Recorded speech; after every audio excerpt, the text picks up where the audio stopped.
Hey, good morning. November 30th, 2022. Last day of November. Um, November is usually a weak month for the stock market, giving room for a bullish month in December. Remember the so-called Santa rally? Well, let's see what happened. We just had some economic data coming out, GDP numbers, the estimate was better than expected, but the PCE, the price consumer, um, the personal consumption expenditures uh, was higher than expected, which is not good. That means inflation ghost is still around, and you know what happened when inflation is still not under control. Last CPI was better than expected. Uh, they've been talk about the the interest rate increase is not going to stop anytime soon, but the amount of how much the rates are increased each time might be lower. So I don't know what happens now after this PCE number, but we'll see. We need to wait. Fed Powell is speaking today at 1:30 Eastern time. We also need to wait until the new CPI data, but we'll see. We are still in an undecided environment for the stock market. But if the XPX keeps trading on its seasonality as it has been, then we can expect a next week and the rest of the year on the bullish side. As we said yesterday, last week of November is usually bearish, and we can see it here. This was Monday, Tuesday, and let's see what happens today. This day, yes, of course, the futures of the Standard and Poor. And let's see what we got today.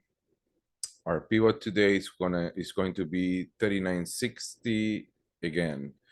Why 3960? Very important point. It was the break of this bull flag here, where we started this rally with a top of us as of now of 40.45. Okay, so this was a break, and if we go a little back on time, we can see that this level has acted as a big support and resistance, and we can also see how much volume is involved in this area. Big area that if it breaks down, we finally might get a big move to the downside before getting back in the bullish side for the rest of the year. So 3960 is our pivot. If we break it down, we are going to go lower to 3935, 3915, 3985 being the point where I think we should have a really strong support and then bounce from there. If pivot is able to hold, then we will have room back to 3095, 4000, 4025, and 4045. We'll see what happens. I'm going to be leaning on the bearish side today. Let's check out the SPY real quick. Same old. As the ES. Remember this, the ES is the future, SPY is the ETF that measures the Standard and Poor. The pivot for today is going to be uh, uh, 395, unable to hold. We're going to go back down to 394, 392.85, 391, 390. I would say 390, 380, 389.31 would be the big support for the SPY. If the pivot holds, then we are going to have room back to 30, 397.27, 398.50, 400, 402, and 403.59. Again, leaning bearish today, looking for more continuation to the downside, and then expecting a bounce at the strong support. Okay. Crude continues going back up after going testing like a really strong multi-year support. RIP that day when the OPEC announced news about their cut. Remember, we have a meeting, I believe it's the beginning of next week. So all eyes on that meeting. For now, if 79.50 holds, then we have room back to $82, then 84.20, then 80, 84.50 should be an important resistance, and if that breaks, we have room back to 88. For our watch list of the day, we have today LI, Lee Auto. Let's check out the year chart, 1 year, 1 day. We're trading right now at 1984, which is where the 50 EMA is at the 1 day, 1 year chart. A really important area. If we break this, we have ton of room to the upside, probably 20, 20 to 50, then 24, 25. Okay. Notable that they have their earnings on December 9th, but this name moved good. Let's see if he can hold this $19 area. Is a good trade. We will be watching it today. BABA, BABA, all the Chinese names coming back up a little bit. BABA creating a bull flag in the 90 days 4-hour chart. The break would be around like $85 level. BABA needs to hold the 81 level to keep going back up.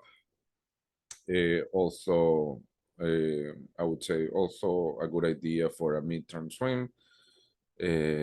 But we need to be careful with China news and the zero COVID protest going on right now. We also have UPS and FedEx moving today.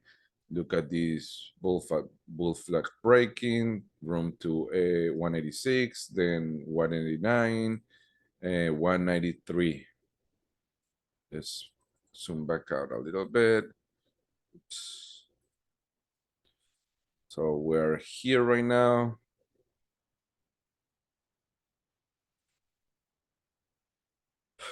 So 185 is key. It needs to be above 185 to have room back to 188, 190.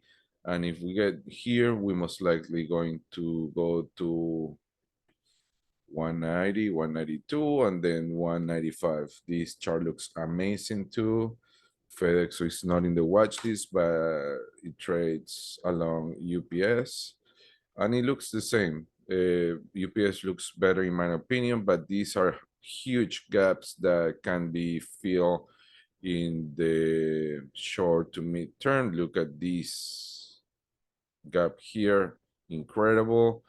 That's almost 20 points there. So we will keep FedEx on watch too. And last but not least, CCL Carnival, a really big option activity yesterday. It looks like it